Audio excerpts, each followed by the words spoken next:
Tangan itu menggenggam balik, dan seketika Nara tahu, ia salah orang. Lampu terlalu terang. Musik terlalu pelan.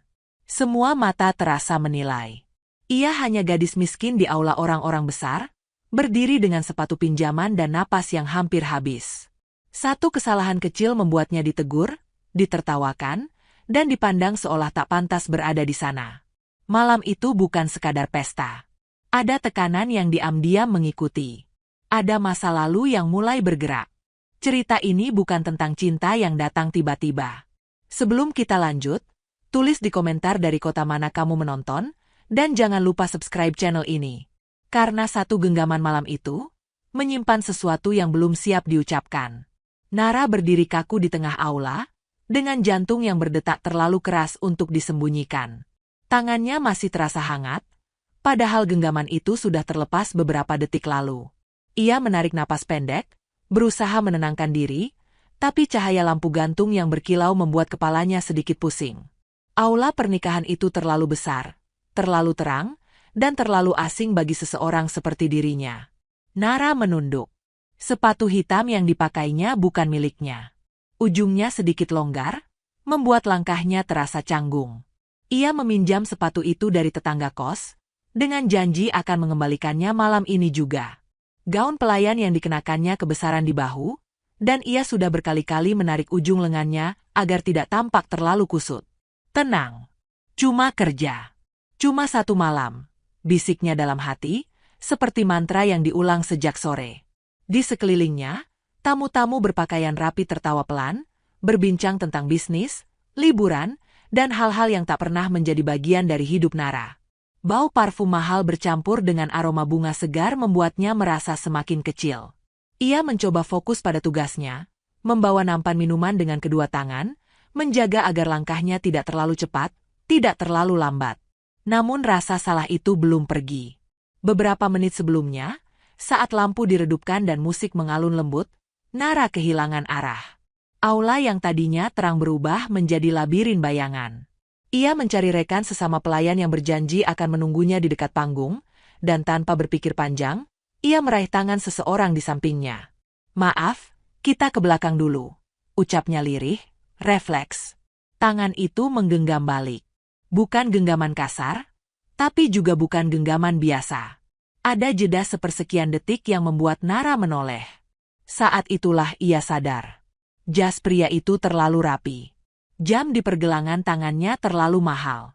Dan tatapan yang kini mengarah padanya terlalu tenang untuk seorang pelayan. "Maaf. Saya salah orang," ucap Nara cepat, sambil menarik tangannya dan mundur satu langkah. Pria itu tidak langsung menjawab.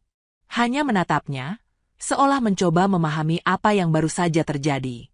Tatapan itu membuat dada Nara semakin sesak. Ia membungkuk sedikit, lalu bergegas pergi, berharap lantai marmer itu bisa menelannya hidup-hidup. Sekarang, beberapa menit setelahnya, ia merasa tatapan-tatapan lain mulai mengarah padanya. Bukan tatapan penasaran, tapi tatapan yang mengukur. Menilai. Seolah satu kesalahan kecil cukup untuk menentukan siapa dirinya. "Nara," suara koordinator pesta terdengar tajam dari belakang. "Kamu dari mana saja?" "Saya, tersesat sebentar, Bu," jawab Nara pelan, menunduk. Koordinator itu menghela napas pendek. Matanya menyapu Nara dari ujung rambut sampai sepatu pinjaman yang sudah mulai terasa sakit. "Ini acara penting. Jangan bikin masalah." Nara mengangguk. Tidak membela diri. Tidak menjelaskan. Ia sudah terlalu terbiasa menerima peringatan tanpa ruang untuk bicara. Ia kembali berjalan, melewati meja-meja bundar yang dipenuhi tamu. Tawa terdengar lagi, musik mengalun, seolah tidak ada apa-apa yang terjadi.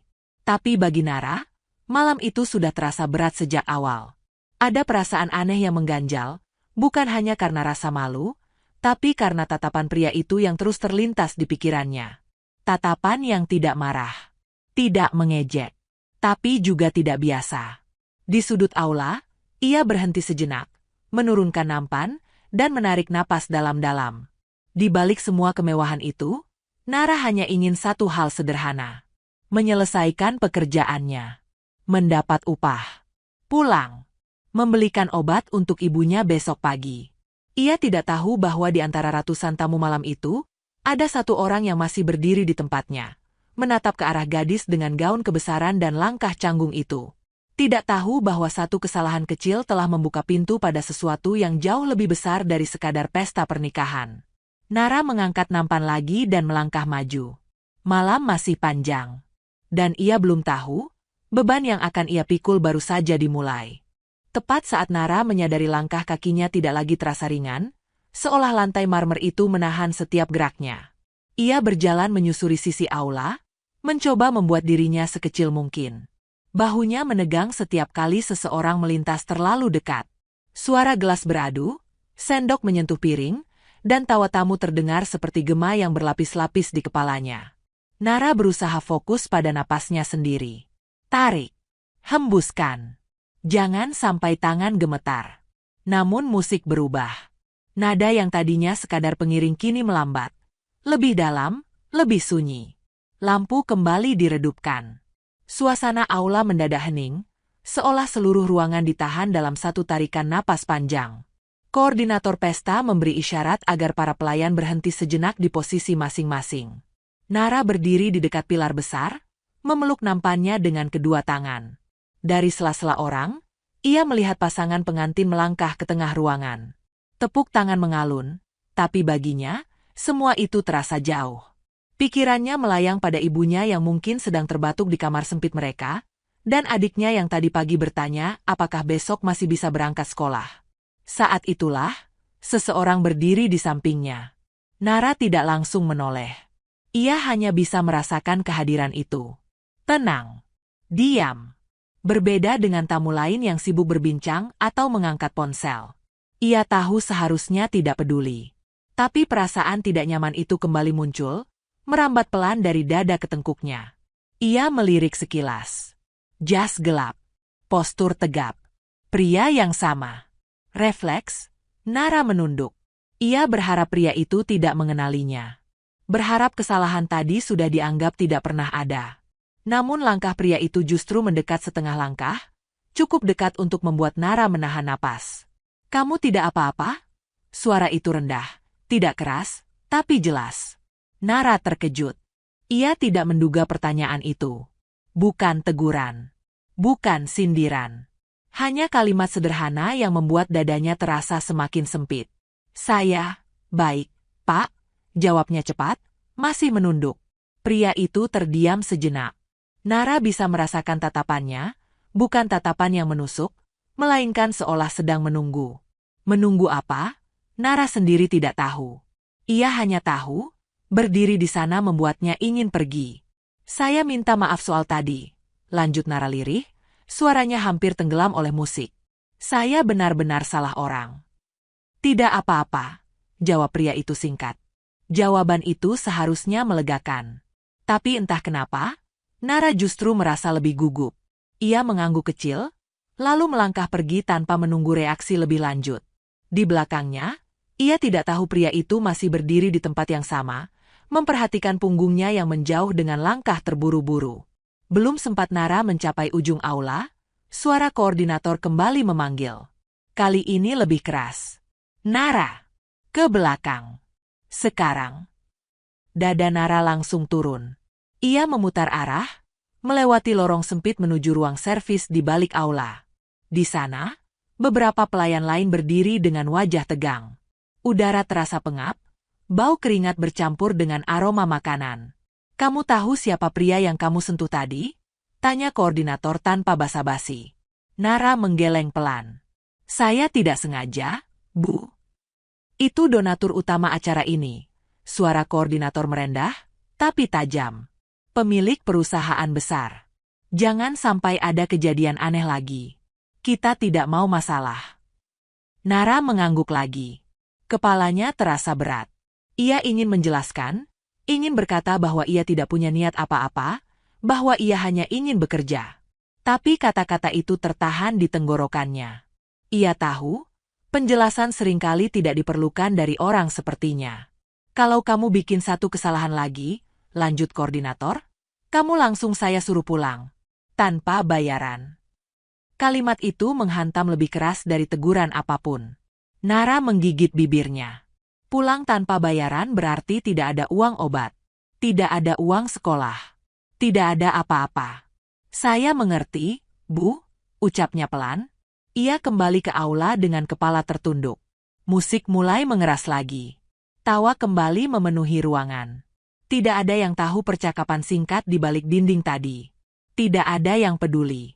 Namun malam itu, di antara cahaya lampu dan senyum palsu, Nara merasakan sesuatu yang berbeda.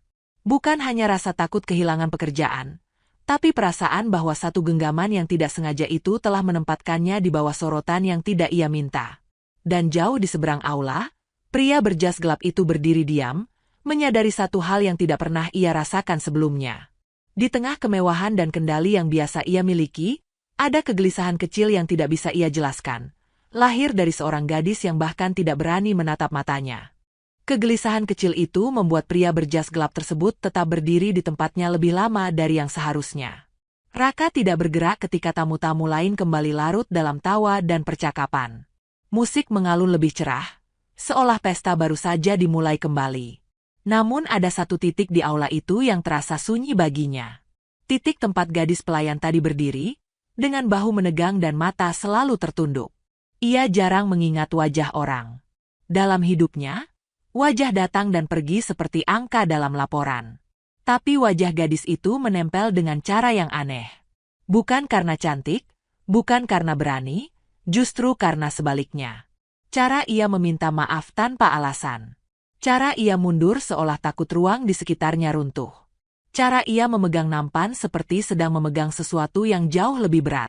Raka menarik napas pelan. Ia tidak terbiasa merasa seperti ini. Ia datang ke pesta hanya karena kewajiban, menyumbang dana, menepuk bahu pengantin, lalu pulang. Semua rapi. Semua terkendali.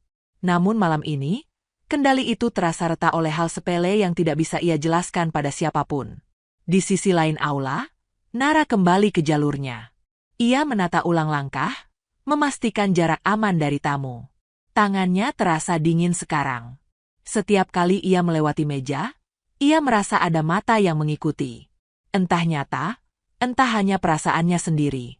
Ia mencoba menelan ludah, menahan gemetar yang perlahan muncul. Air mineral, Pak, ucapnya pelan pada seorang tamu yang tidak menoleh. Ia meletakkan gelas, lalu melangkah pergi. Kepalanya tertunduk. Ia tidak ingin bertemu tatapan siapapun, terutama tatapan pria berjas gelap itu. Bukan karena marah, tapi karena ia takut perasaannya sendiri. Takut jantungnya berdebar tanpa alasan yang pantas. Koordinator pesta kembali melintas, memperhatikan para pelayan satu persatu. Saat matanya jatuh pada Nara, alisnya sedikit terangkat. Nara langsung meluruskan punggung. Ia tahu tatapan itu. Tatapan yang siap mencari kesalahan. Jangan bengong, bisik koordinator saat lewat. Kerja yang benar. Nara mengangguk cepat. Iya, Bu. Ia bergerak lebih cepat dari sebelumnya. Langkahnya kini bukan hanya canggung, tapi juga terburu-buru. Sepatu pinjaman itu mulai membuat tumitnya perih. Setiap pijakan terasa seperti pengingat bahwa ia tidak seharusnya ada di tempat ini. Di ujung aula, Raka akhirnya melangkah. Bukan mendekati Nara, tapi menuju asistennya yang berdiri tak jauh darinya. Pelayan yang tadi, ucap Raka pelan, namanya siapa? Asisten itu tampak sedikit terkejut. Yang mana, Pak? Yang hampir jatuh di dekat pilar, jawab Raka singkat. Asisten berpikir sejenak. Sepertinya pelayan tambahan, Pak. Saya kurang tahu namanya. Mau saya tanyakan? Raka menggeleng. Tidak perlu. Ia tidak tahu mengapa ia bertanya, dan mengapa ia menghentikan pencarian itu sendiri. Seolah ada batas yang tidak ingin ia lewati. Ia kembali menatap ke arah aula, ke arah langkah kecil yang terus menjauh. Sementara itu, di dekat dapur servis, Nara berhenti sejenak. Ia menyandarkan punggung ke dinding dingin, menutup mata selama beberapa detik. Napasnya pendek-pendek. Bukan karena lelah fisik, tapi karena rasa tertekan yang menumpuk sejak ia menginjakkan kaki di aula itu. Aku cuma mau kerja, bisiknya nyaris tanpa suara. Cuma itu. Ia teringat ibunya yang selalu berkata agar Nara jangan membuat masalah. Jangan menonjol. Jangan bermimpi terlalu tinggi. Malam ini, tanpa bermaksud apa-apa, Nara merasa telah melanggar semua nasihat itu hanya dengan satu genggaman tangan. Saat ia membuka mata dan kembali melangkah ke aula, ia tidak tahu bahwa dari kejauhan, Raka kembali memperhatikannya. Bukan sebagai donatur. Bukan sebagai bos besar. Tapi sebagai seorang pria yang untuk pertama kalinya merasa terusik oleh keberadaan seseorang yang tidak membawa apa-apa selain kejujuran dan rasa takut. Dan di antara musik, cahaya, dan senyum yang dipaksakan, dua dunia yang seharusnya tak pernah bersinggungan itu mulai saling menyadari dengan cara yang sunyi dan pelan. Dua dunia itu mulai saling menyadari, tepat ketika Nara kembali melangkah ke aula dan merasakan udara di sekelilingnya berubah tanpa suara. Tidak ada yang menunjuk. Tidak ada yang memanggil namanya. Tapi sesuatu terasa berbeda. Senyum para tamu masih terpasang rapi, tawa tetap mengalir. Namun di sela-selanya ada bisik-bisik yang tidak benar-benar disembunyikan. Nara menangkapnya bukan lewat kata, melainkan lewat cara orang berhenti bicara saat ia lewat, atau cara mata mereka mengikuti langkahnya terlalu lama. Ia menahan napas, memperkuat genggaman pada nampan. Bahunya kembali menegang. Tubuhnya seperti belajar sendiri untuk bersiap diserang, meski belum tahu dari arah mana. Pelayan yang tadi ya, yang pegang tangan itu, berani juga ya. Kalimat-kalimat itu tidak diucapkan keras, tapi cukup jelas untuk sampai ke telinganya. Nara berpura-pura tidak mendengar. Ia sudah terbiasa dengan suara-suara seperti itu sejak kecil. Bedanya, biasanya suara itu datang dari pasar, dari tetangga, dari orang-orang yang hidupnya sama sulit. Malam ini, suara itu datang dari balik jas mahal dan gaun berkilau. Langkahnya sedikit goyah saat ia berhenti di meja berikutnya. Ia menuangkan minuman dengan tangan yang nyaris gemetar. Beberapa tetes air jatuh ke taplak meja. "Maaf, Pak," ucapnya cepat. Pria di hadapannya hanya mengangguk tanpa menatap. Tapi wanita di samping pria itu tersenyum tipis. Senyum yang tidak ramah, senyum yang membuat Nara ingin segera pergi. Ia melangkah mundur, hampir menabrak pelayan lain. "Hati-hati," bisik pelayan itu cepat, matanya melirik ke arah tamu. "Kamu jadi perhatian?" Nara tidak menjawab. Kata perhatian terasa seperti beban tambahan yang tidak ia minta. Ia bergerak menjauh, mencari sudut aula yang lebih sepi, meski hampir tidak ada tempat yang benar-benar aman. Di sisi lain ruangan, Raka menyadari perubahan itu. Ia tidak mendengar bisik-bisik secara utuh, tapi ia melihat caranya berdiri. Cara bahu Nara makin menutup ke dalam. Cara langkahnya makin pendek. Seolah setiap gerakan harus dipertimbangkan. Ada sesuatu yang tidak beres, dan perasaan itu kembali mengganggu ketenangannya. Ia melihat koordinator pesta mendekati Nara lagi. Kali ini lebih lama. Gestur tangannya tajam, mulutnya bergerak cepat. Dari jarak itu, Raka tidak bisa mendengar kata-katanya, tapi ia bisa menebak nadanya. Nada yang sering ia dengar di ruang rapat, saat seseorang ditekan karena kesalahan kecil. Nara berdiri diam di hadapan koordinator. Kepalanya tertunduk. Tangannya saling menggenggam di depan perut. Setiap kalimat yang diterimanya seperti menambah berat di dadanya. Ini bukan tempat main-main. Suara koordinator terdengar cukup keras untuk didengar beberapa orang di sekitar. Kalau kamu bikin suasana tidak nyaman, kamu tahu akibatnya. Beberapa tamu menoleh. Ada yang pura-pura tidak melihat. Ada yang justru tertarik. Nara merasa wajahnya panas. Tenggorokannya kering. Ia ingin menjelaskan, tapi suaranya terasa hilang sebelum sempat keluar. "Saya tidak berniat apa-apa," ucapnya akhirnya. Sangat pelan. Koordinator itu mendengus. Niat atau tidak, hasilnya sama. Kalimat itu menghantam Nara lebih keras dari tamparan. Ia mengangguk lagi. Selalu mengangguk. Itu satu-satunya cara bertahan yang ia tahu. Raka merasakan rahangnya mengeras. Ia tidak menyukai pemandangan itu.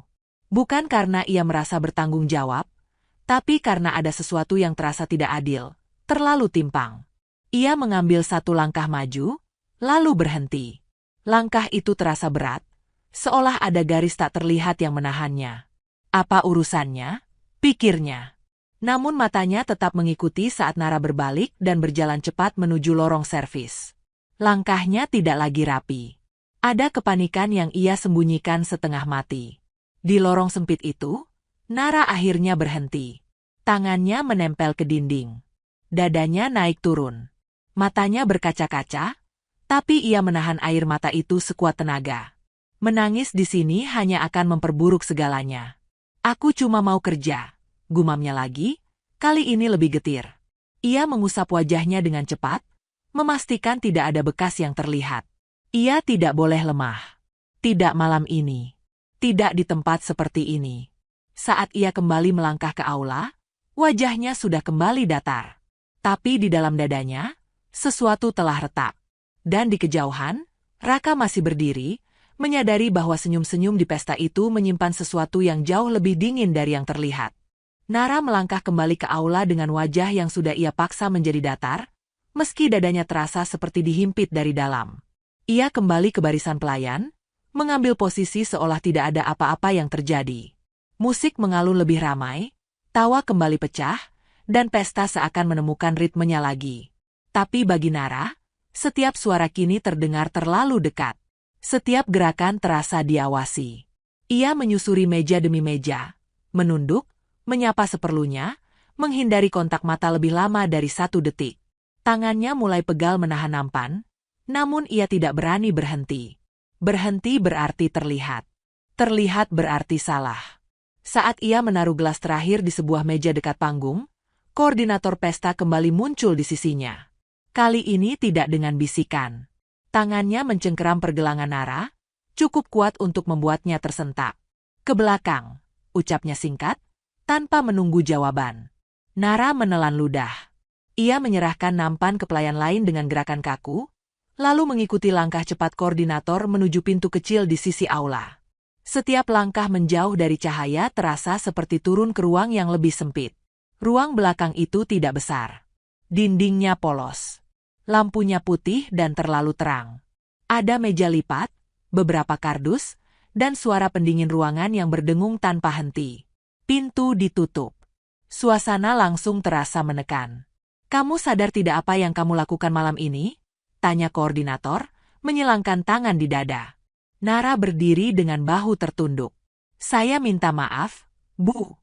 Saya benar-benar tidak sengaja." "Tidak sengaja?" Koordinator tertawa pendek, tanpa senyum. Di acara seperti ini, tidak ada yang namanya tidak sengaja. Nara mengangkat kepala sedikit, lalu kembali menunduk. Kata-kata itu terasa terlalu berat untuk dibantah. Ia tahu posisinya. Pelayan tambahan. Mudah diganti. Tidak punya kuasa. "Kamu tahu tamu-tamu mulai membicarakanmu?" lanjut koordinator.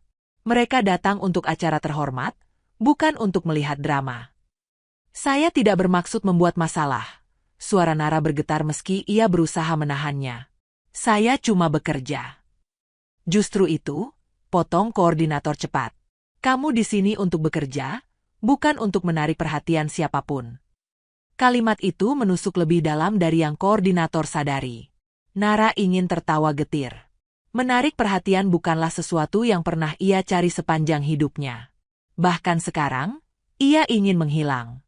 "Dengar," kata koordinator, nada suaranya sedikit diturunkan, tapi tetap keras. "Saya bisa memulangkanmu sekarang juga.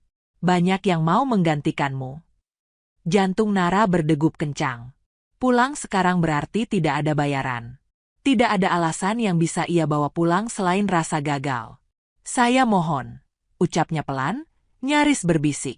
"Saya akan lebih hati-hati. Saya janji." Koordinator menatapnya lama. Pandangan itu dingin, menghitung, menimbang untung rugi. Akhirnya ia menghela napas. "Ini kesempatan terakhirmu," katanya. "Satu kesalahan lagi, kamu keluar. Mengerti?" Nara mengangguk cepat. "Mengerti, Bu." "Sekarang kembali. Jangan sampai terlihat lagi." Pintu dibuka. Suara musik kembali menyergap. Cahaya aula terasa menyilaukan setelah lampu putih di ruang belakang. Nara melangkah keluar dengan langkah lebih kecil dari sebelumnya. Dari kejauhan, Raka melihat pintu kecil itu terbuka. Ia melihat Nara keluar, wajahnya pucat, matanya kosong sejenak sebelum kembali menunduk. Tidak perlu penjelasan panjang untuk memahami apa yang baru saja terjadi. Ada dorongan di dadanya untuk melangkah mendekat, untuk bertanya, untuk menghentikan sesuatu. Tapi lagi-lagi, kakinya terasa berat. Ia berdiri di antara tamu-tamu yang tertawa, merasa aneh karena untuk pertama kalinya ia ragu pada posisinya sendiri. Nara kembali mengambil nampan. Tangannya sedikit gemetar, tapi ia memaksakan diri tersenyum tipis setiap kali harus mendekati meja. Ia tahu, malam ini bukan tentang rasa lelah atau rasa malu lagi. Ini tentang bertahan. Ia tidak melihat ke arah Raka. Ia tidak tahu bahwa pria itu sedang memperhatikannya dengan sorot mata yang berbeda.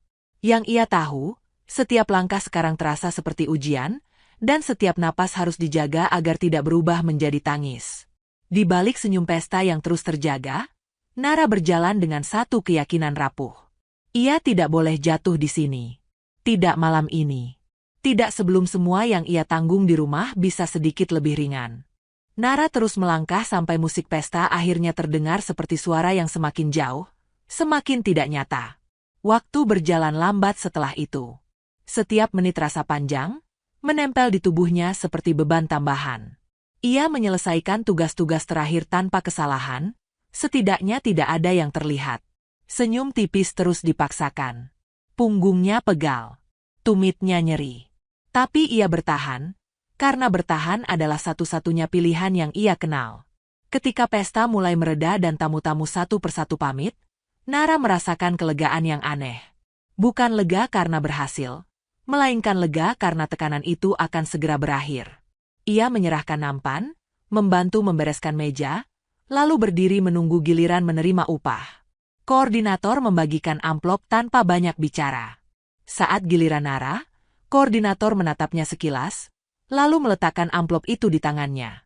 "Ini saja," katanya singkat. Nara mengangguk. "Terima kasih, Bu." Ia tidak membuka amplop itu. Tidak berani berharap, tidak berani kecewa. Yang penting ada. Ia berganti pakaian di ruang kecil, melipat seragam dengan rapi, dan mengenakan jaket tipisnya yang sudah mulai kusam. Ketika ia melangkah keluar gedung, udara malam menyambutnya dengan dingin yang menembus kulit. Lampu-lampu kota masih terang. Mobil-mobil mewah keluar dari area parkir dengan tenang. Nara berdiri di pinggir jalan, menunggu angkutan umum yang jarang lewat tengah malam. Ia memeluk tas kecilnya, bahunya merapat ke dalam. Di balik pintu kaca gedung, Raka berdiri sebentar sebelum masuk ke mobilnya. Dari kejauhan, ia melihat sosok Nara yang kecil, berdiri sendirian di bawah lampu jalan. Tidak ada yang mengantarnya. Tidak ada yang menunggunya. Pemandangan itu membuat dadanya terasa tidak nyaman. Ia hampir melangkah mendekat. Hampir. Tapi kemudian pintu mobil dibukakan, dan kebiasaan lama kembali mengambil alih. Ia masuk, duduk, dan membiarkan pintu tertutup. Mobil melaju, meninggalkan gedung, meninggalkan cahaya pesta. Nara tidak melihat mobil itu. Ia terlalu sibuk menahan rasa lelah yang tiba-tiba runtuh begitu tekanan menghilang. Saat angkutan akhirnya datang, ia naik dan duduk di dekat jendela. Kota bergerak mundur di balik kaca, lampu-lampu berubah menjadi garis panjang yang kabur. Tangannya membuka amplop perlahan. Isinya pas. Tidak lebih. Tidak kurang. Cukup untuk membeli obat ibunya dan membayar sebagian uang sekolah adiknya. Tidak ada sisa untuk dirinya sendiri.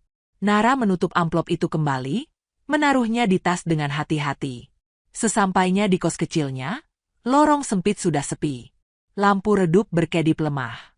Ia membuka pintu pelan, melepas sepatu pinjaman itu, dan meletakkannya di sudut.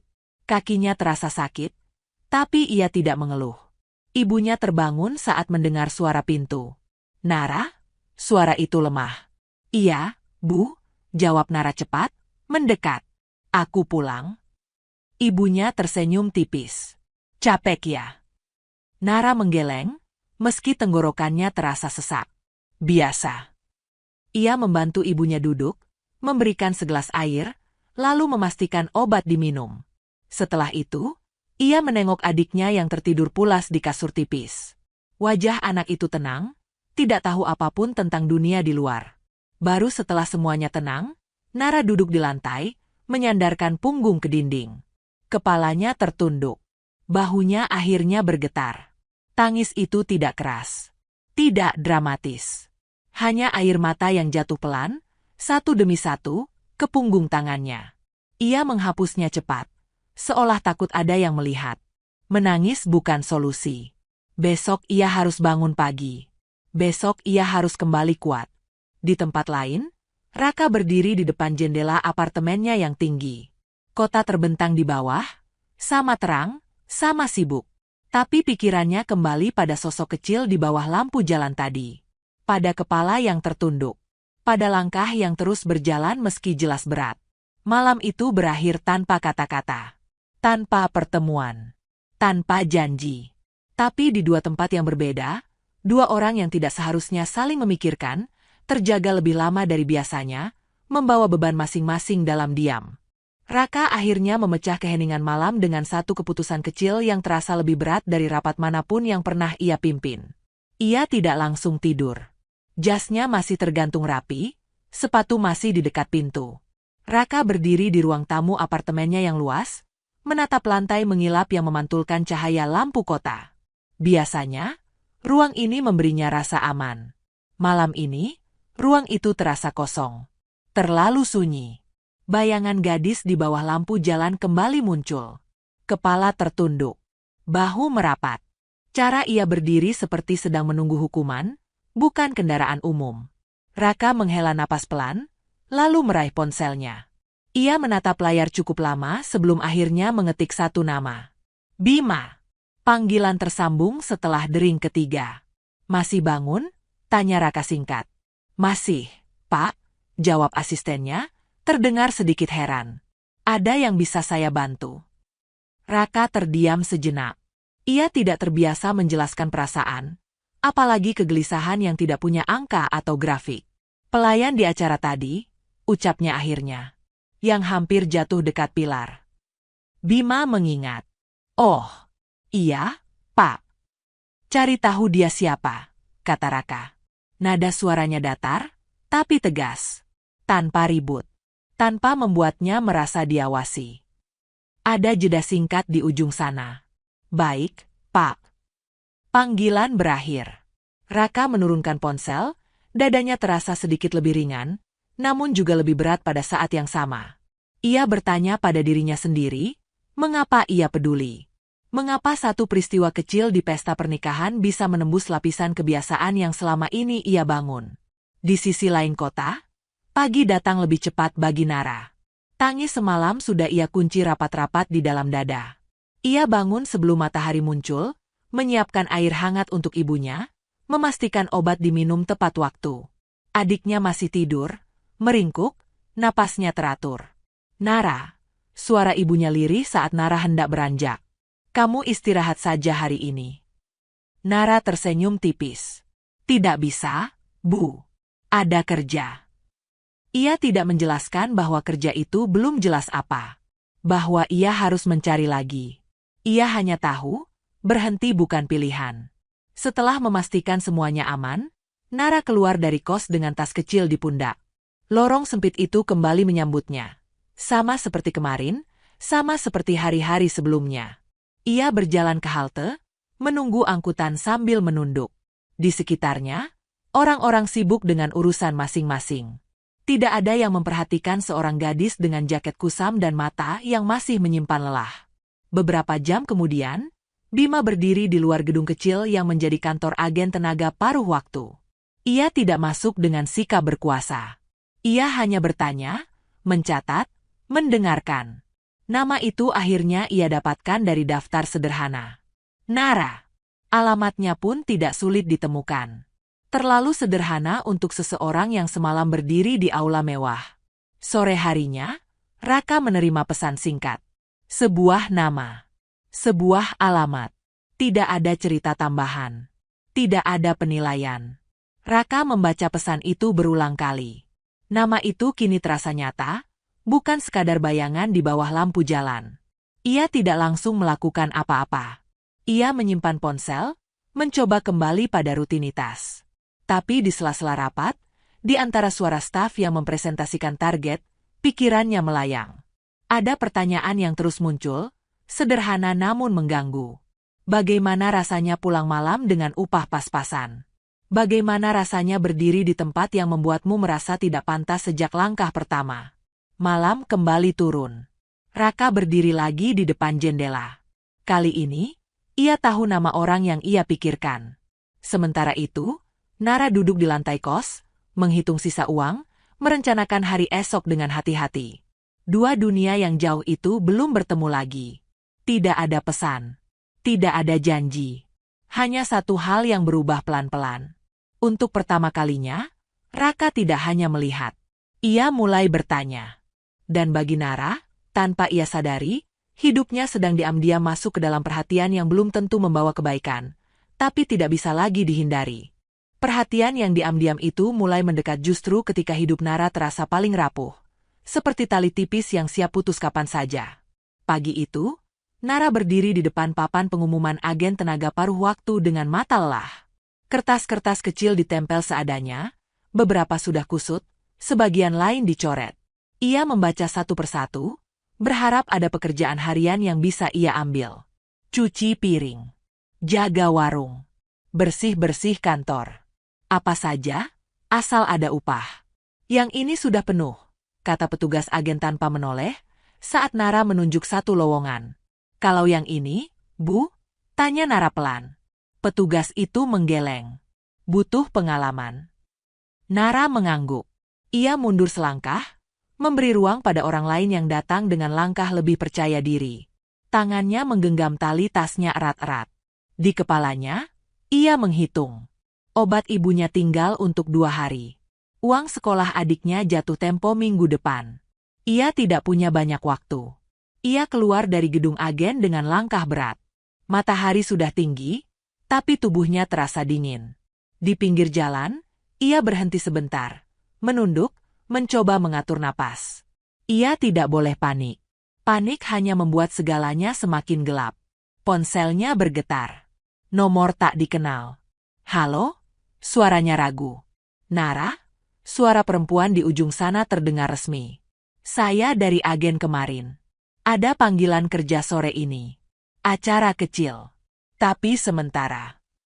Jantung Nara langsung berdegup. Iya, Bu. Saya bisa.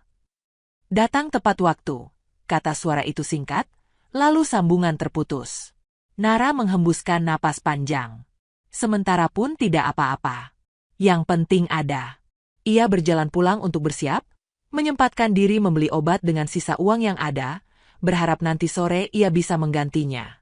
Sore itu, tempat kerjanya bukan aula mewah, melainkan restoran yang ramai menjelang malam. Lampu kuning, meja berderet rapat, suara pengunjung bercampur dengan suara dapur. Nara mengenakan celemek, mencoba mengikuti ritme kerja yang cepat. Ia mengingat peringatan terakhir dari pesta kemarin. Jangan terlihat. Jangan salah. Namun tekanan datang dari arah lain. Seorang supervisor memperhatikannya dengan wajah tidak sabar. Kamu lambat, katanya saat Nara hampir menjatuhkan piring karena tangan pegal. Maaf, jawab Nara cepat, menahan gemetar. Kalau tidak bisa mengikuti, bilang dari awal. Kalimat itu membuat tenggorokannya kering. Ia mengangguk, mempercepat langkah. Keringat dingin mengalir di pelipisnya. Ia takut melakukan kesalahan. Takut diusir. Takut pulang tanpa apa-apa lagi. Di jam sibuk, seorang pelanggan mengeluh minumannya terlambat. Supervisor menoleh ke arah Nara. Kamu yang tangani meja itu? Nara mengangguk. Iya, Pak. Saya. Sudah, potong supervisor. Kalau ada komplain lagi, kamu saya pulangkan. Kata pulangkan itu bergema di kepalanya. Ia bekerja dengan napas tertahan, memindahkan piring, membersihkan meja, menunduk lebih dalam dari sebelumnya. Setiap detik terasa seperti ujian. Di waktu yang sama, Raka duduk di ruang rapat, mencoba fokus pada presentasi. Namun ponselnya bergetar lagi. Pesan singkat dari Bima, sederhana. Dia sedang bekerja paruh waktu. Sering berpindah.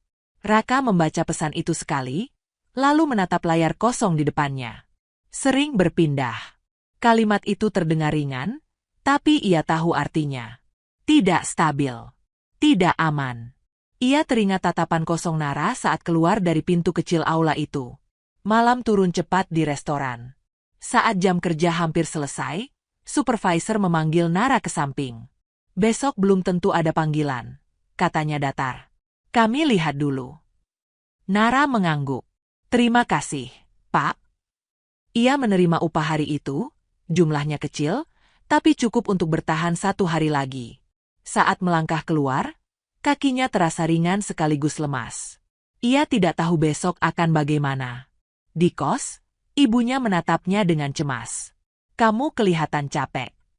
Tidak apa-apa, Bu, jawab Nara, tersenyum tipis. Malam itu, Nara kembali duduk di lantai, menghitung sisa uang, menyusun rencana yang selalu berubah. Ia tidak tahu bahwa di tempat lain, seseorang sedang menimbang sesuatu yang tidak pernah ia timbang sebelumnya.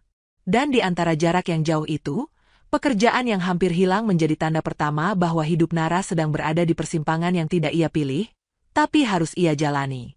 Meski tidak pernah ia pilih, hari-hari berikutnya berlalu bagi Nara tanpa keluhan yang sempat keluar dari bibirnya, hanya kelelahan yang ia simpan rapi di dalam dada. Pagi-pagi sekali ia sudah bangun. Bukan karena semangat, melainkan karena waktu tidak pernah menunggunya siap. Air dipanaskan, obat disiapkan, nasi sisa semalam dihangatkan kembali. Ibunya duduk di tepi kasur dengan selimut tipis, batuknya belum juga reda. Nara menyodorkan gelas air, membantu obat masuk ke tubuh yang semakin rapuh itu. Kalau capek, istirahat ya, kata ibunya pelan, dengan nada bersalah yang selalu sama. Nara hanya tersenyum. Senyum kecil yang ia pakai setiap hari. Aku kuat, Bu. Ia sendiri tidak tahu sejak kapan kata kuat itu menjadi kewajiban, bukan pilihan.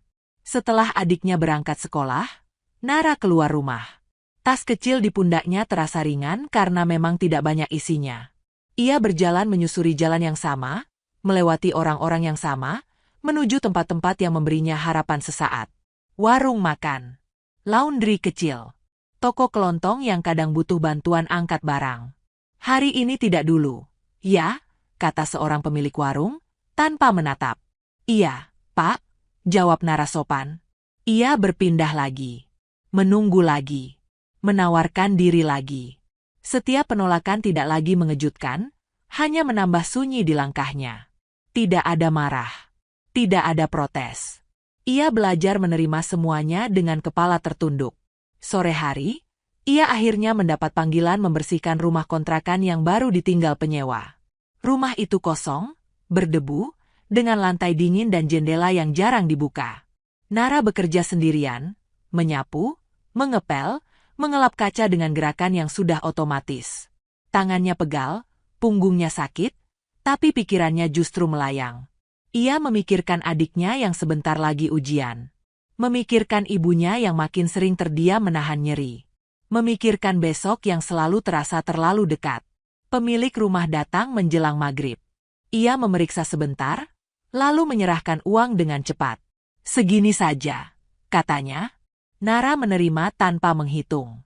Terima kasih. Uang itu cukup untuk belanja hari ini. Tidak lebih. Tidak kurang.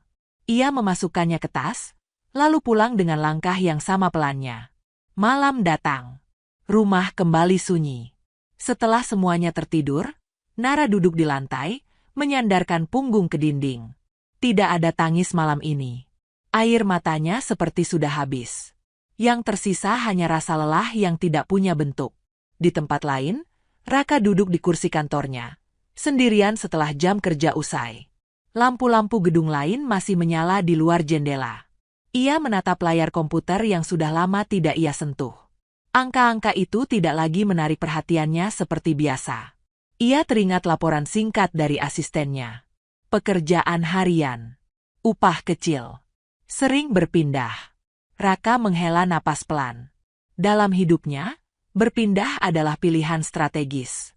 Dalam hidup Nara, berpindah adalah tanda tidak aman. Tangannya berhenti di atas meja.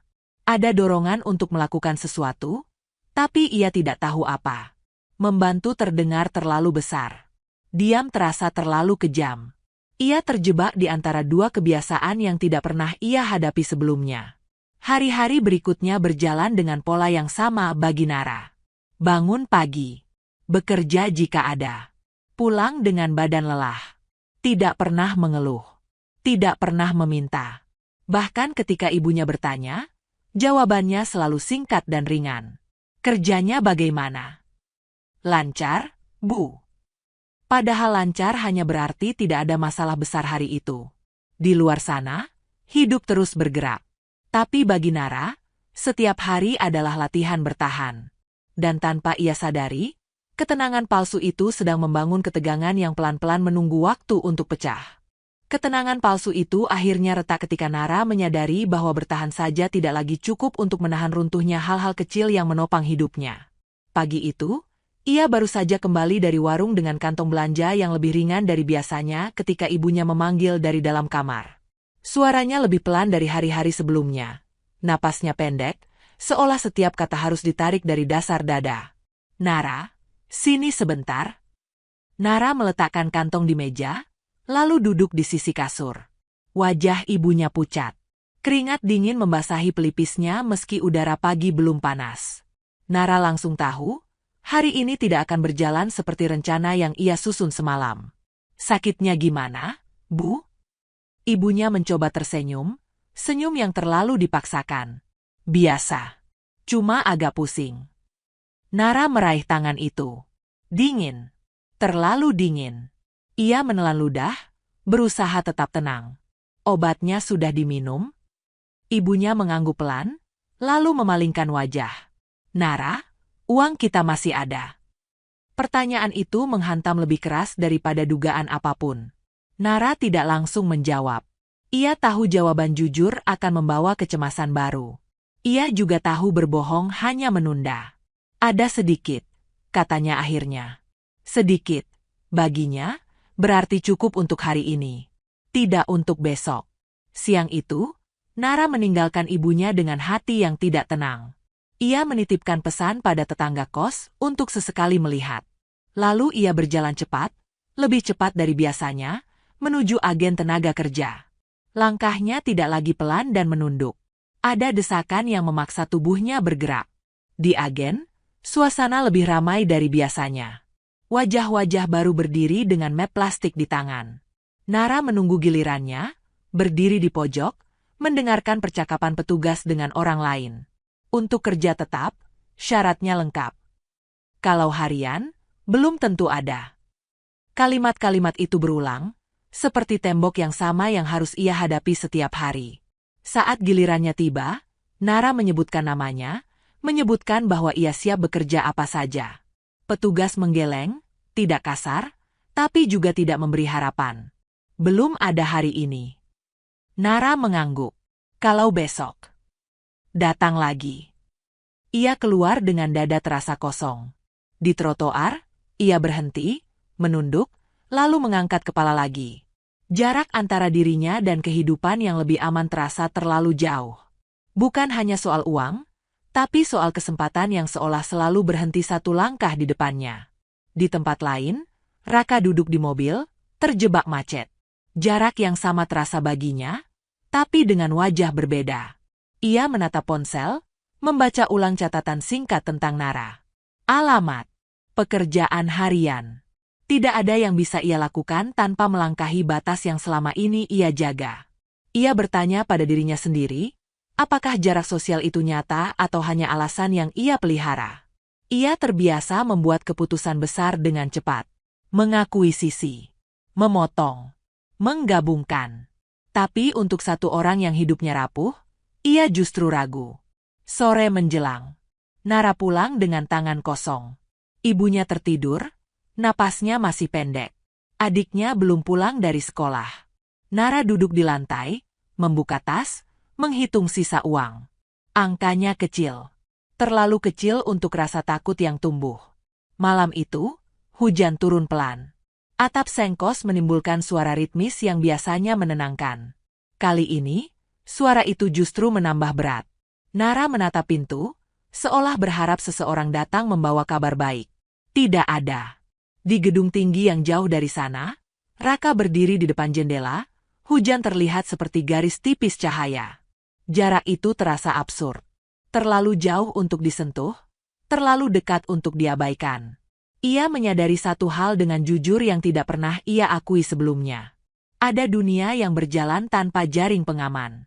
Dan selama ini, ia hidup di dunia yang jaraknya begitu jauh dari itu. Malam menutup keduanya dengan kesunyian yang berbeda. Nara memeluk lututnya, menatap lantai. Raka memejamkan mata, menahan dorongan untuk melangkah. Jarak yang terlalu jauh itu tetap ada, membentang di antara mereka, menunggu satu kejadian yang akan memaksa keduanya bergerak. Entah mendekat, entah hancur. Menunggu satu kejadian yang akan memaksa keduanya bergerak. Kejadian itu datang tanpa aba-aba, pada pagi yang tampak biasa namun membawa beban yang tidak bisa ditarik kembali. Nara terbangun oleh suara batuk yang lebih keras dari biasanya. Bukan batuk pendek yang bisa reda dengan air hangat, melainkan batuk panjang yang membuat tubuh ibunya terlipat ke depan. Nara langsung bangkit. Lututnya menyentuh lantai dingin, tangannya menopang punggung ibunya yang gemetar. "Bu, pelan-pelan," ucapnya, berusaha terdengar tenang. Ibunya terengah, wajahnya memucat. Keringat dingin kembali muncul. Nara meraih handuk, menyeka pelipis itu, lalu menyiapkan air. Saat gelas hampir menyentuh bibir ibunya, batuk itu berhenti mendadak, digantikan napas pendek yang tertahan. "Nara," ibunya berbisik, suaranya nyaris hilang. Kalau ibu kenapa-kenapa." "Jangan ngomong gitu," potong Nara cepat, meski dadanya terasa diremas. "Ibu istirahat saja." Ibunya menatapnya lama. Tatapan itu membuat Nara tidak nyaman. Ada sesuatu di sana, seperti penyesalan yang selama ini disimpan terlalu rapat. Di siang hari, tetangga kos membantu membawa ibunya ke puskesmas. Nara berjalan di samping tandu dorong, tangannya terus menggenggam ujung kain, seolah jika dilepas, semuanya akan runtuh. Di ruang tunggu, bau obat dan lantai bersih bercampur, membuat kepalanya pusing. Seorang perawat memanggil nama ibunya. Pemeriksaan berlangsung lama. Terlalu lama. Nara duduk dengan tangan saling mengunci, matanya menatap lantai. Ketika dokter akhirnya keluar, wajahnya serius. "Kondisinya melemah," kata dokter pelan. "Butuh pemeriksaan lanjutan. Ada riwayat penyakit lama." Nara menggeleng. "Tidak ada, Dok."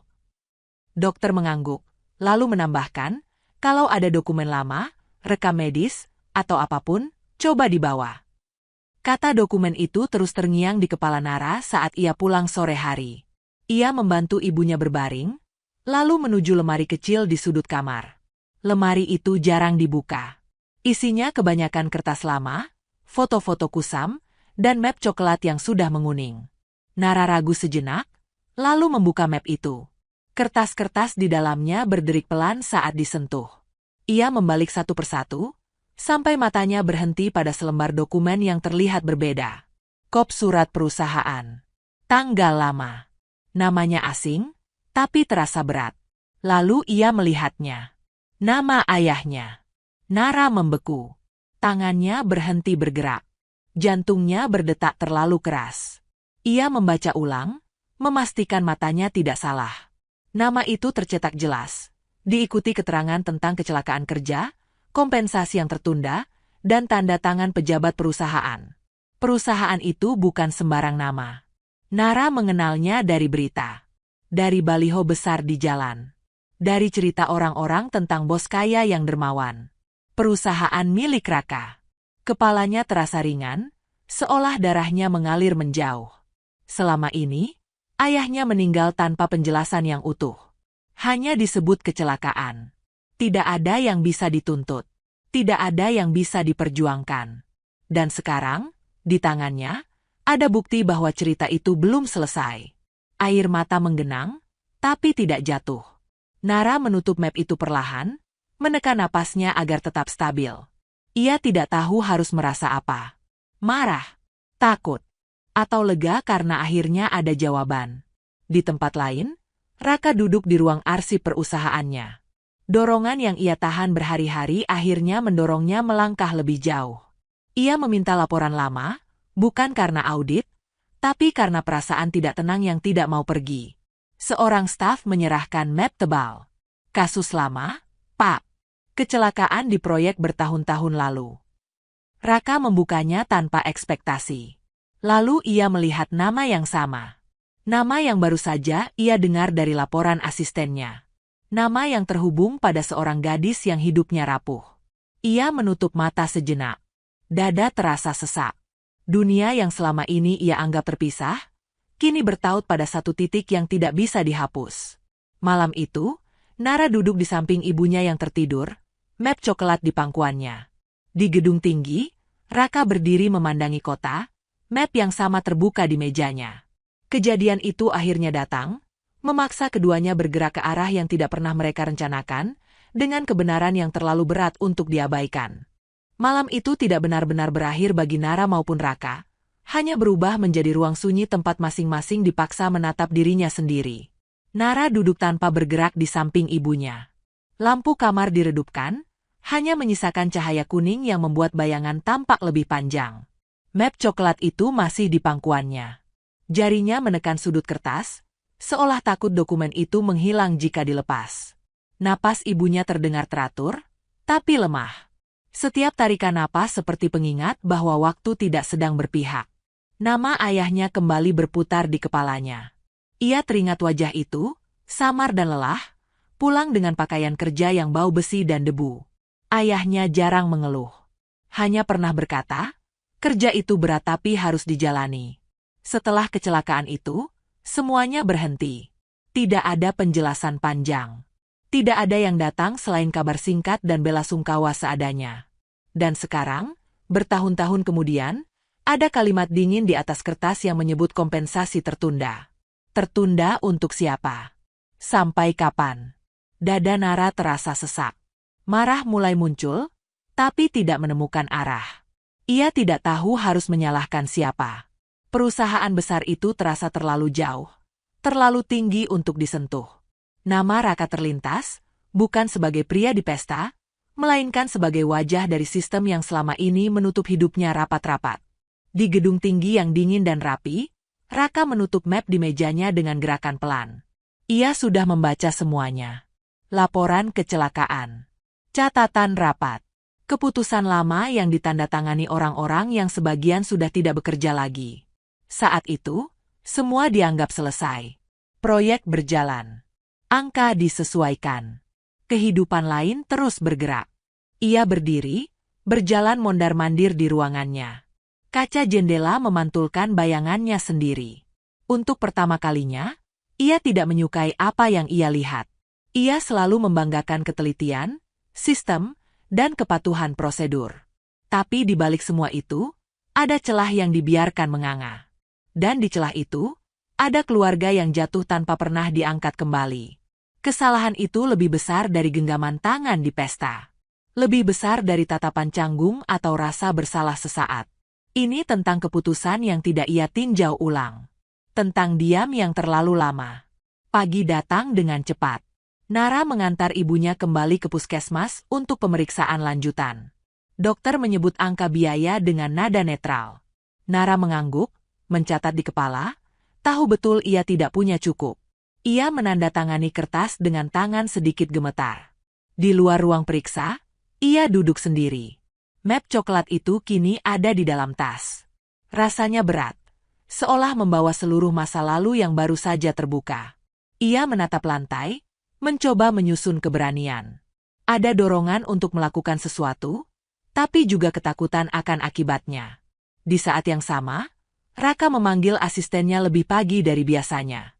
Semua dokumen kasus itu, katanya singkat. Saya mau salinan lengkap. Dan jadwalkan pertemuan dengan bagian hukum. Asistennya terkejut, tapi mengangguk. Baik, Pak. Raka menutup panggilan, lalu duduk diam. Keputusan ini tidak akan mudah. Akan ada pertanyaan. Akan ada penolakan. Akan ada masa lalu yang diseret ke permukaan. Tapi untuk pertama kalinya, ia merasa tidak punya pilihan lain selain bergerak. Sore hari, Nara pulang dengan langkah berat. Ibunya tertidur karena obat. Adiknya mengerjakan PR di lantai. Nara duduk di sudut, membuka map itu lagi. Ia membaca ulang setiap baris, mencoba memahami bahasa yang terasa asing dan dingin. Tangannya berhenti di satu halaman. Ada nama pejabat yang menandatangani. Ada cap perusahaan. Ia menarik napas panjang. Tidak ada teriakan. Tidak ada tangis. Hanya keputusan kecil yang lahir dari kelelahan panjang. Ia akan mencari tahu lebih jauh. Di tempat lain, Raka berdiri di depan jendela, memandangi kota yang sama, dengan pikiran yang berbeda. Ia tahu, apapun langkah selanjutnya, tidak akan ada jalan kembali ke ketenangan semu. Kesalahan itu terlalu besar untuk ditutup dengan donasi atau diam. Malam kembali turun, membawa keduanya pada titik yang sama. Bukan pertemuan, bukan pengakuan, tapi kesiapan untuk menghadapi sesuatu yang selama ini dihindari. Dan di antara jarak yang masih membentang, satu hal menjadi jelas bagi mereka berdua. Ada kebenaran yang menuntut pertanggungjawaban. Dan kali ini, tidak ada yang bisa berpura-pura tidak tahu. Dan justru karena itu Nara merasa semakin sendirian saat harus melangkah menghadapi kenyataan yang terlalu besar untuk ukuran hidupnya. Pagi itu, rumah kos terasa lebih sempit dari biasanya. Udara pengap, suara motor lewat di gang terdengar lebih bising, dan setiap sudut kamar seolah menekan dadanya. Nara membantu ibunya duduk, menyuapi bubur dengan gerakan pelan. Tangannya lembut, tapi pikirannya penuh gelombang yang tidak berhenti. Ibunya menatapnya lama, seolah membaca sesuatu yang tidak diucapkan. "Kamu kenapa kelihatan murung begitu?" tanya ibunya lirih. Nara menggeleng. "Tidak apa-apa, Bu." Jawaban itu keluar otomatis, seperti kebohongan kecil yang sudah terlalu sering ia latih.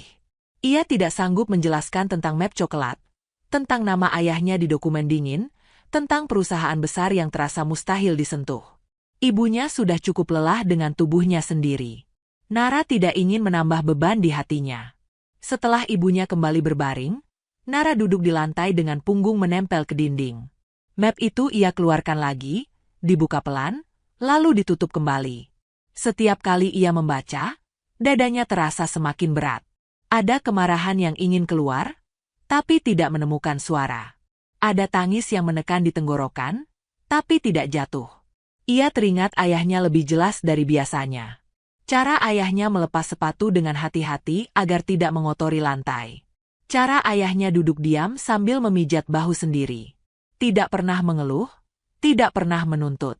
Dan setelah ayah itu tidak ada, dunia seolah berkata bahwa semuanya memang harus diterima begitu saja. Nara mengepalkan tangan. Untuk pertama kalinya, ia merasa tidak adil menerima semua itu dalam diam. Siang hari, ia memberanikan diri mendatangi kantor kecil yang alamatnya tertera di dokumen. Bangunannya tua, catnya mengelupas. Di dalam, suasana sunyi, hanya suara kipas angin tua yang berderit. Seorang pegawai parubaya menyambutnya dengan wajah datar. "Saya mau tanya soal kecelakaan kerja," ucap Nara pelan, menyerahkan salinan dokumen. Pegawai itu membaca sekilas, lalu menghela napas. "Kasus lama. Tapi di sini tertulis belum selesai," kata Nara, suaranya bergetar meski ia berusaha menahannya. Pegawai itu mengangkat bahu. "Kalau mau lanjut, harus lewat jalur resmi. Pengacara. Prosesnya panjang." "Biayanya?" tanya Nara lirih. Pegawai itu tidak menjawab langsung. Diamnya sudah cukup sebagai jawaban. Nara menunduk, mengangguk kecil, lalu menarik kembali dokumen itu. Langkahnya keluar terasa goyah. Di luar gedung, panas matahari menyengat. Nara berdiri di trotoar, memegang map itu erat-erat. Orang-orang lewat tanpa memperhatikan. Dunia berjalan seperti biasa. Seolah tidak ada keluarga yang hidupnya tertunda bertahun-tahun karena satu kecelakaan yang dianggap selesai. Air mata akhirnya jatuh. Bukan di kamar. Bukan di depan ibunya. Tapi di tengah keramaian, tanpa suara. Tangisan yang tak didengar siapapun. Nara mengusapnya cepat, malu pada dirinya sendiri. Di tempat lain, Raka duduk dalam pertemuan dengan bagian hukum. Ruangan itu dingin, rapi, penuh istilah yang terdengar aman dan terukur. Tapi setiap kalimat yang dibahas membuat dadanya semakin berat. Secara prosedur, kasus ini memang ditutup, kata salah satu staf.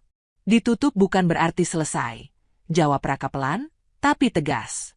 Ada keheningan singkat. Beberapa orang saling pandang.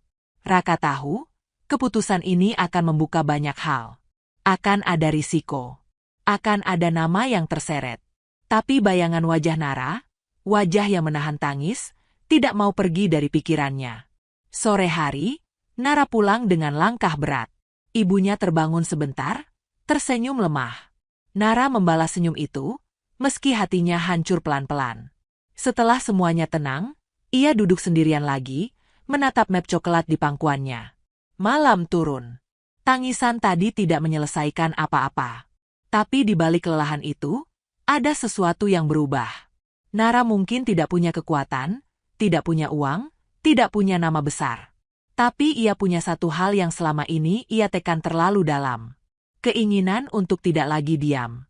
Dan di dua tempat berbeda, tanpa saling tahu, Nara dan Raka sama-sama terjaga malam itu. Satu dengan luka yang akhirnya terbuka, satu dengan tanggung jawab yang tak bisa lagi ditunda.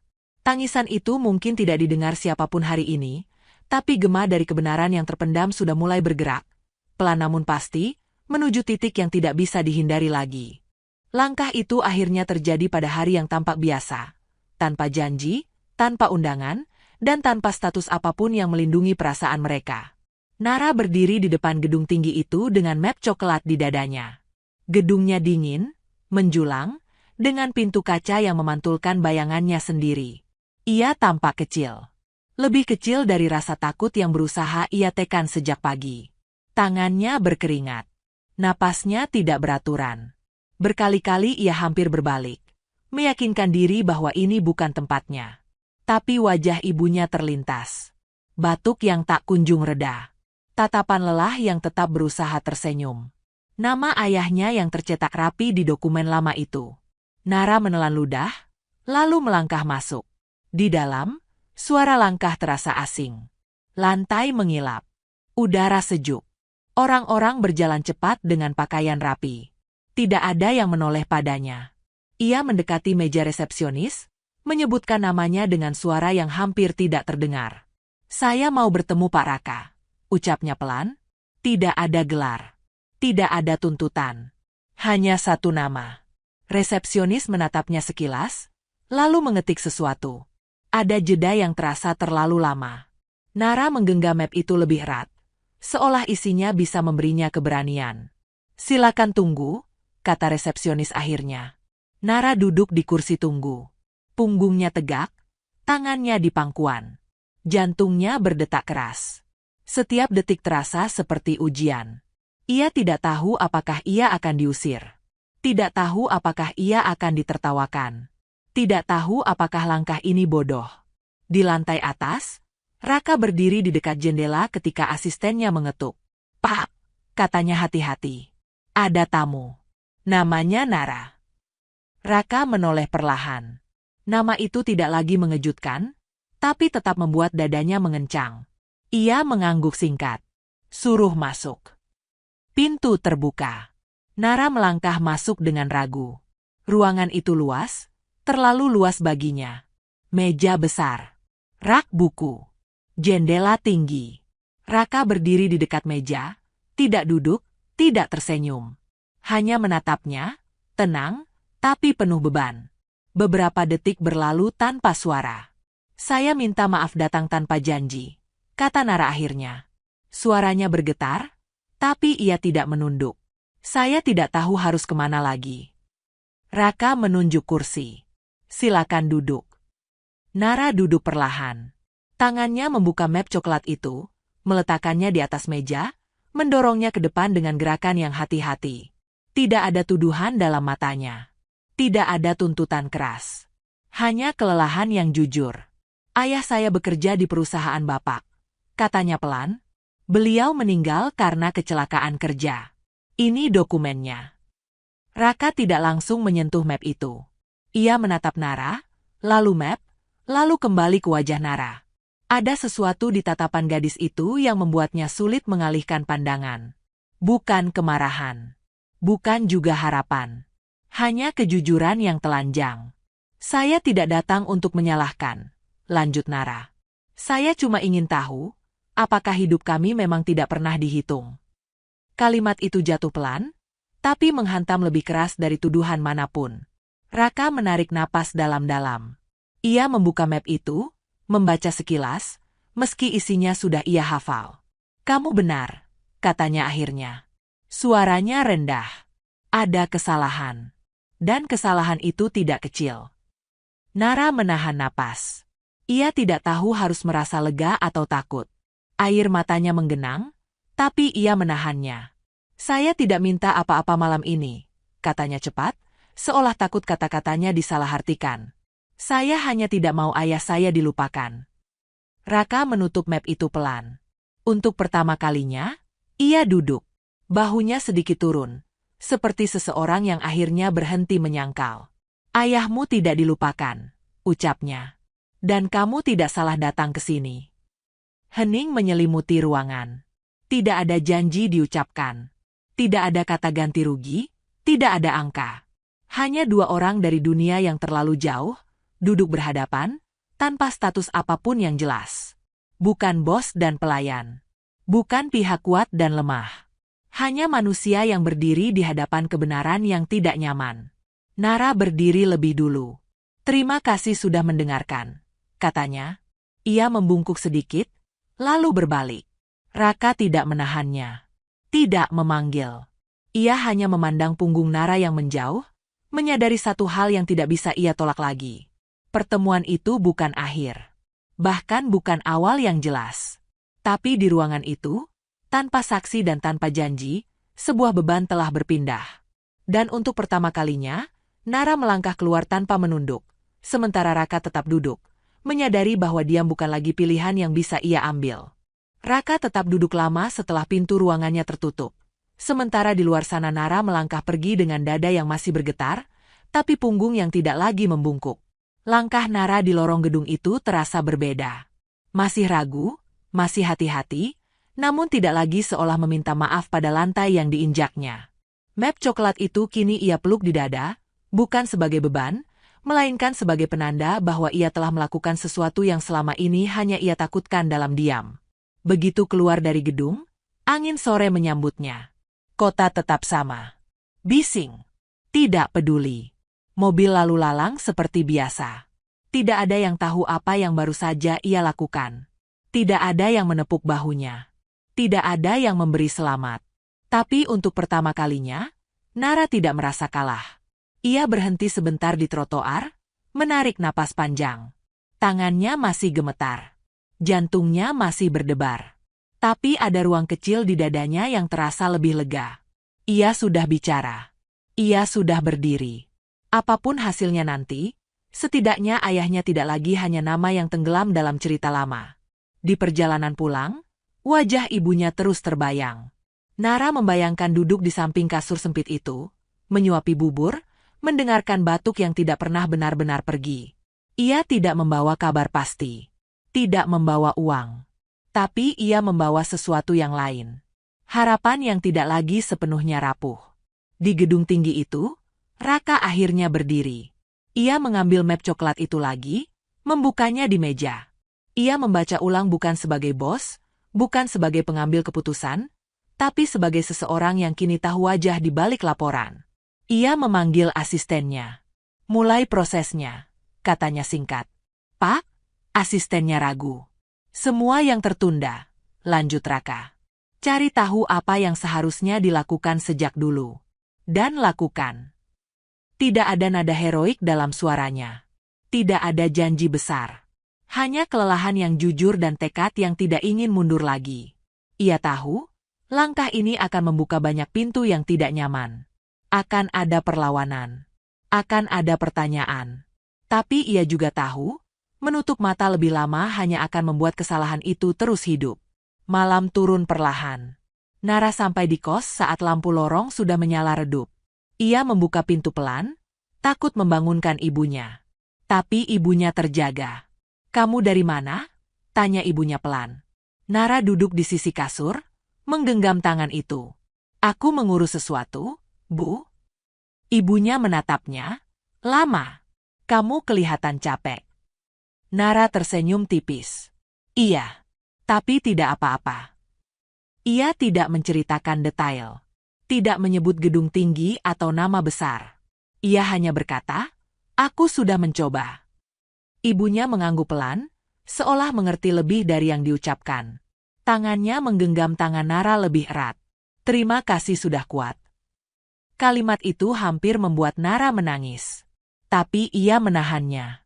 Bukan karena tidak boleh lemah, melainkan karena malam itu, ia ingin menjaga kekuatan itu tetap utuh. Di luar, hujan turun pelan, membasahi atap seng dan jalanan. Tidak deras. Tidak dramatis. Hanya cukup untuk membuat udara terasa lebih dingin. Nara berbaring di lantai, menatap langit-langit, mendengarkan napas ibunya dan suara hujan yang ritmis. Di tempat lain, Raka menatap kota dari jendela kantornya. Hujan terlihat seperti garis-garis tipis cahaya. Ia tahu, hidup tidak akan berubah dalam semalam. Kesalahan tidak langsung terhapus. Luka tidak serta-merta sembuh. Tapi ada satu hal yang tidak bisa ia sangka lagi. Langkah kecil sudah diambil. Dan langkah itu tidak akan ia tarik kembali. Cerita ini tidak berakhir dengan tepuk tangan. Tidak ada kepastian manis. Hanya dua manusia dari dunia yang jauh, sama-sama belajar berdiri di tempat yang baru.